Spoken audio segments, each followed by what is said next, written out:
Hello viewers, welcome to the next part of the video in the Tricks in C++ playlist. Today we are going to learn how internally endl works and internally buy-in works, and we will also see which one performs better.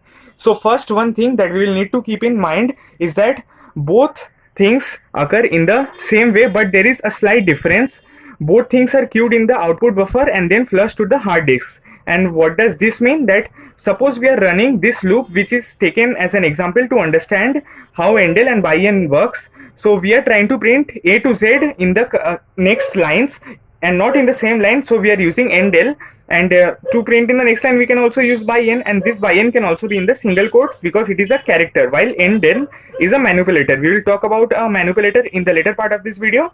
So what is happening when we use endl? When we use endl, then the character A is first queued in the output buffer, then it is flushed to the hard disk. Okay, then it is incremented by 1 and the condition is checked, it increases to B, and then it is again queued to the output buffer and then it is flushed to the hard disk. So in this way 26 times, because there are 26 alpha bits, so the loop is running 26 times, so 26 times it is queued to the output buffer and the 26 times it is flushed to the hard disk. So the process in endl is queued and then flushed, queued and then flushed. Okay, so this is a very hectic process, but in buy-in the queuing process occurs 26 times. Means first A is queued, then above it B is queued, and then above it C is queued, and in this way 26 times A to Z is queued and then they are flushed all together in one process.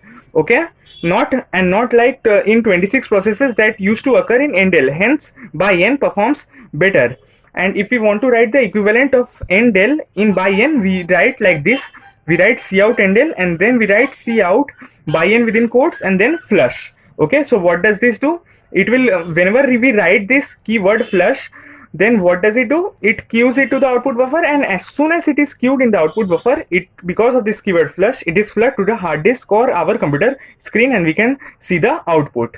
Okay, so now what are manipulators? Manipulators are functions that can help you modify the input output stream.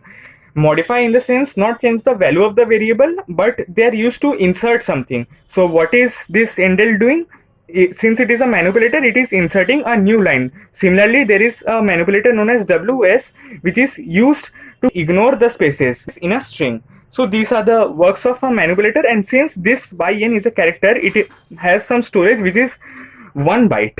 Okay, so I hope when you do competitive programming, then you will use buy-in because it is a much not lengthier process like the endl thing. I hope you enjoyed watching this video. Thanks.